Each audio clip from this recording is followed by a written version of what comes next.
The Power of Jesus' Words by Charles Fillmore. Ideas are formed in the mind. Words are vehicles through which ideas make themselves manifest. Therefore, words have a certain power on their plane of consciousness. That is, the word may be used in an independent way to dissolve an idea that has become concrete in the consciousness. The word itself is representative only, but when used by a master in mental dynamics, it takes on a character and power proportionate to his understanding of the inner forces of being. John Smith, for instance, might give voice to a saying that would pass current among his immediate acquaintances as a truth. But as he has not sounded the depths of the mental realm and become cognizant of the idea upon which that truth rests, his saying would carry with it a mere husk. It would not be vitalized with self increasing perpetuity like the word of one who has aroused that inner life in his consciousness and attached it to his words. This is why the sayings of the prophets and mystics have such staying, enduring qualities. They are attached by invisible currents of life to the one great Father, and they have within themselves the self perpetuating germ that keeps them growing from year to year. The scriptures of the different races are examples of the outward expression of the inner germ. The book of Job antedates all history. It has been preserved through all the changes that have come and gone in the rise and fall of nations. It is supposed to have been written by one of the mystics of the nomad tribes of Arabia, and from that source drifted into Hebrew scriptures.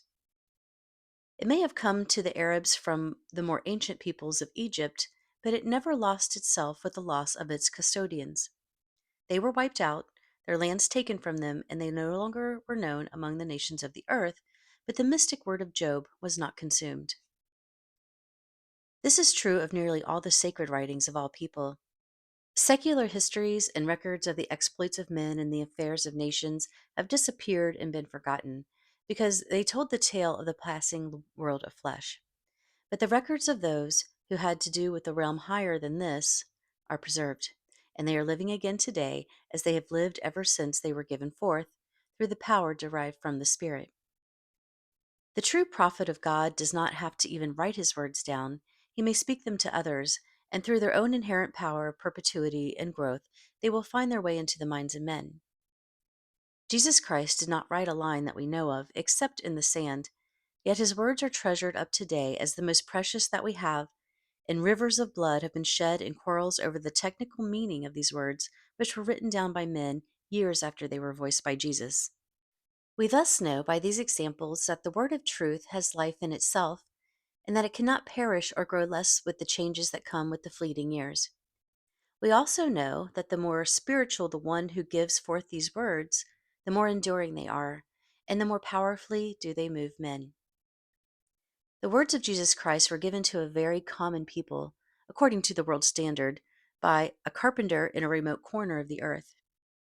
Yet these words have moved men for 1900 years to dare and do as no other words that were ever uttered. When Jesus said, "My words are spirit and they are life," he touched that inner word that created all things, and he knew that his words were vivified with a life essence and a moving power that would demonstrate the truth of his statement.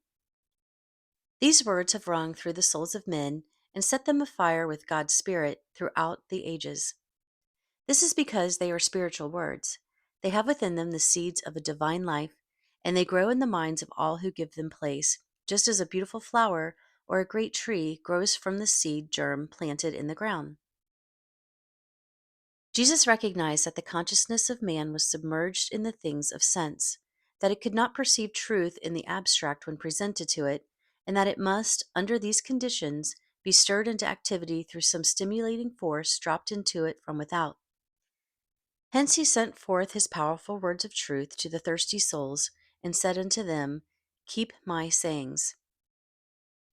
To keep a saying is to resolve it in the mind, to go over it in all its aspects, to believe in it as a truth, and to treasure it as a saving balm in time of need. All peoples have in all ages known about the saving power of words, and have used them to the best of their understanding. The Hebrews bound upon their foreheads and wrists parchments with the words of scriptures written upon them. The Hindus, Japanese, Chinese, and nearly all known nations have their various ways of applying the sacred words to the mollification of their ills and the invocation of the invisible powers to aid them in both their material and spiritual needs. Although these methods are faulty in that they drop into the use of the letter of the word instead of its spirit, they are useful to us as indicators of the universal belief in the power of the sacred word. We know that words express ideas, and to get at their substantial part, we must move into the realm of ideas. Ideas are in the mind, and it is there we must go if we want to get the force of our words. The Hebrews' phylacteries and the Hindus' prayer wheels are suggestive of the wordy prayers of the Christian. But this is not keeping the sayings of Jesus Christ, nor reading the inner substance of the mystical word. This can be done only by those who believe in the omnipresent Spirit of God, and in faith keep in mind the words which express His goodness, wisdom, and power. Jesus Christ more fully voiced this nearness of God to man than any of the prophets, and His words are correspondingly vivified with that inner fire and life. He said that those who kept His sayings should even escape death, so potent was the energy attached to them. This is a startling promise, but when we understand that it was not the personal man Jesus making it, but the Father speaking through him, then we know that it was not an idle one, for He said, "The word which ye hear is not mine, but the Father which sent me." This is the reason why these words of Jesus endure, and why they are more and more attracting the attention of men as the years go on. Whoever takes these words into his mind should first concentrate himself to the truth which they represent. That truth is not formulated doctrine of any church, nor the creed of any sect, not even Christianity. That truth is written in the inner sanctuary of every soul, and all know it without external formulas. It is the intuitive perception of what is right in the sight of God and man. It is that truth and justice which every man recognizes as the foundation of true living.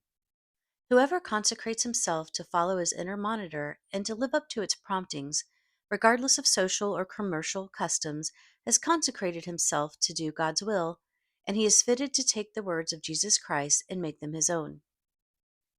It is no idle experiment, this keeping in the mind the words of Jesus. It is a very momentous undertaking and may be the most important period in the life of an individual.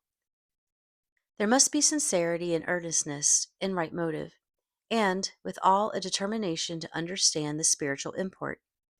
This requires attention, time, and patience in the application of the mind to solving the deeper meanings of the sayings which we are urged to keep.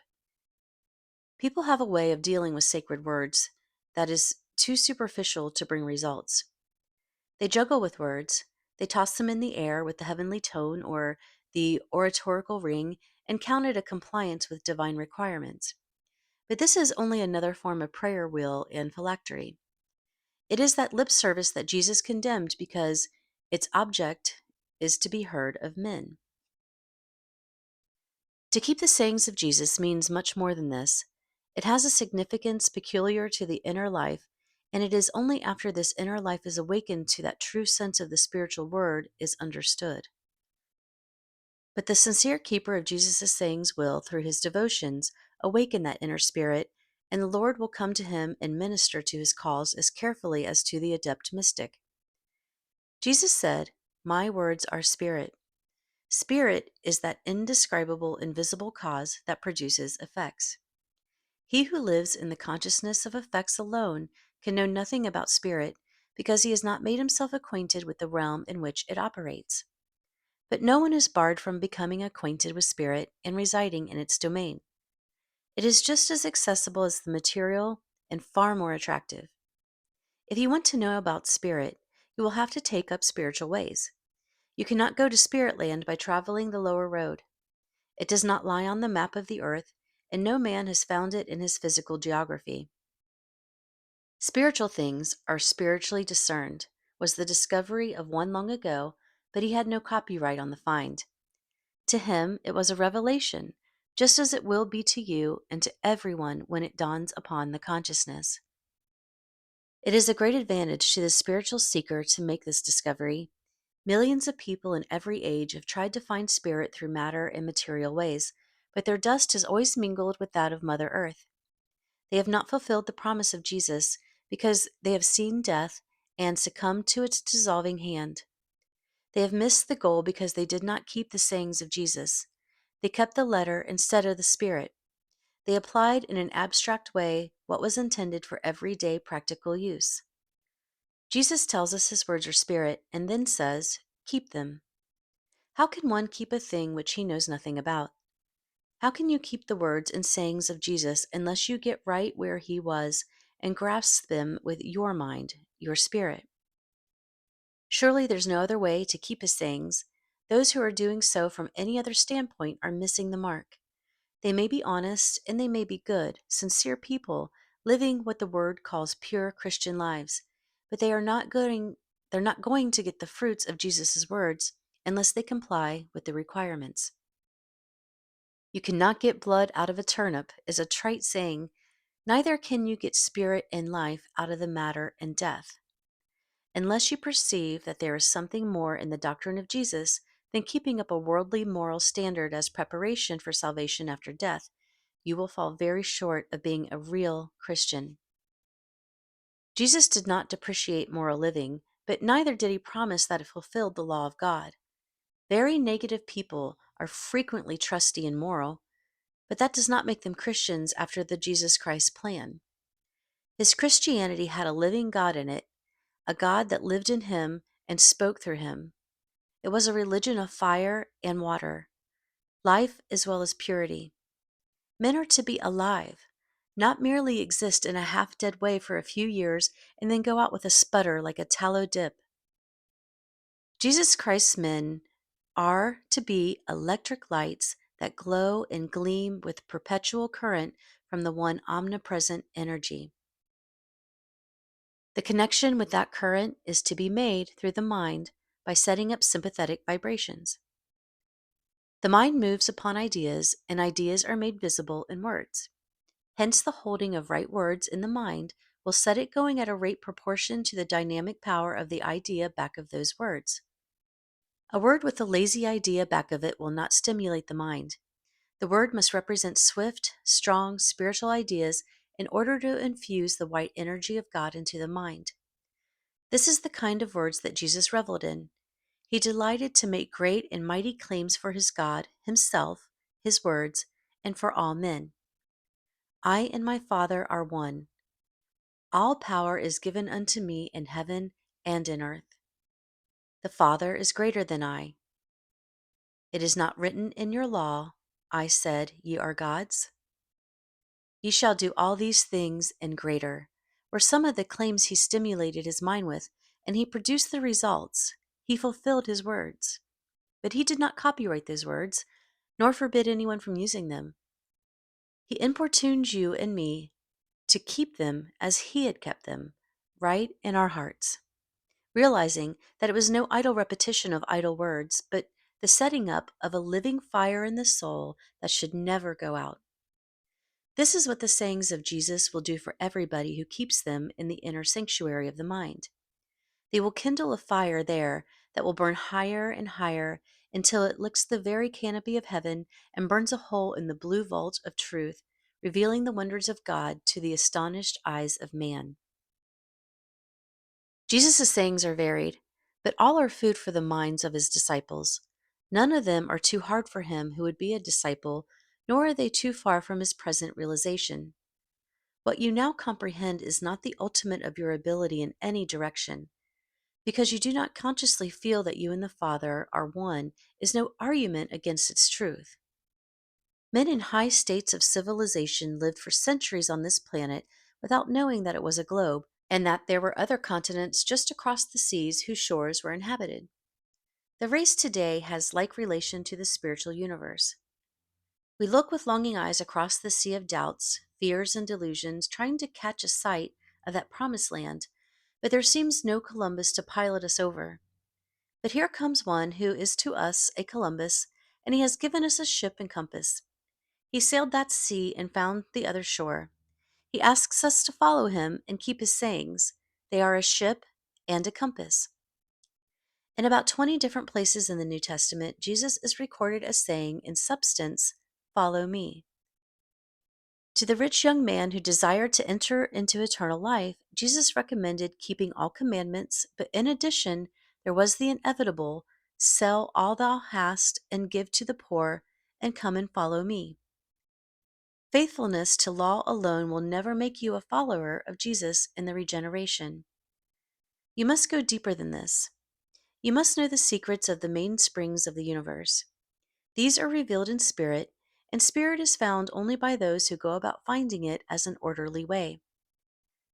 People who have for years been students of the science of Christ and who have a clear intellectual perception of its truths are yet outside the kingdom of spirit. They anxiously ask, "Why is it that I do not realize the presence of spirit?" Have you kept the sayings of Jesus? Have you said to yourself in silence and aloud, until the very ethers vibrated with its truths, "I and the Father are one"? Have you opened the pores of your mind by mentally repeating the one solvent of crystallized condition, "I in thee and thou in me"? This means mental discipline day after day and night after night until the inertia of the mentality is overcome and the way opened for the descent of the Spirit. The personal consciousness is like a house with all the doors and windows barred. He who lives within may hear voices without, but the doors and windows unlock from within, and it is left with him to unfasten them. The doors and windows of the mentality are concreted doors, and they swing loose when the right word is spoken to them. Jesus Christ voiced a whole army of right words, and if you will take up his sayings and make them yours, they will open all the doors of your mentality, and the light and air will come in, and you will, in due time, be able to step forth. No one can do this for you. You do not really want another to do it, although sometimes you think how nice it would be if some master of spiritual ideas would suddenly help you right into his understanding. But this is a childish dream of the moment. You want to be yourself, and you can only be yourself by living out your own life and finding its issues at the fountainhead. If it were possible for one to reveal truth to another, we should have heaven cornered by cunning manipulators of mind, and its glory stored up in the warehouses awaiting a higher market. Let us be thankful that God is no respecter of persons, that truth cannot be revealed by one mortal to another. God is a special personal Father to every one of his children, and from no other source can they get truth. A Jesus who has clearly revealed the Father in his consciousness may tell all men how it came about. He may point that way out. He may say, "I am the way, the truth, and the life." But there is always a condition attached to its realization by the seeker. He must believe, or he must keep my sayings, or follow me. Summed up, it is that by adopting his methods, you shall find the same place in the Father that he has found. But the Father still continues his monopoly on truth. Many have claimed to be able to pass it out, but it has always been in the shape of sealed packages. Ignorant people are thus deluded, and the deception is sometimes kept alive for ages, especially if there be an appendage of commerce. When religion becomes a ship of industry, it is frequently kept afloat after it has been scuttled. Mammon then masquerades as God, and fools march in the procession. But Jesus did not peddle his doctrine. He did not copyright his sayings. He claimed to hold a converse with the Father and demonstrated extraordinary abilities in many ways and a substantiation thereof. He did not found a sect or in any way fence off his doctrine. He opened wide the way. "Whosoever believeth on me and keepeth my words shall do thus and so, shall do as I do, and do greater things." He made a special prayer to the Father that all who kept his word might be made one with the Father as he was one with him. These mighty sayings of Jesus are handed down to us. By using them in the silent corridors of our own consciousness, we may come into that same place where he now is. "If a man love me, he will keep my word, and my Father will love him, and he will come unto him, and make our abode with him." This concludes The Power of Jesus' Words by Charles Fillmore. If you have a book you would like me to record here on this channel, please mention it in the comments. If you received value from this video, please hit the like button and subscribe to this channel for more audiobook videos. From the bottom of my heart, thank you for your support. I'm sending you oceans of love and peace, and I'm wishing you success in all of your life missions and purposes. See you soon.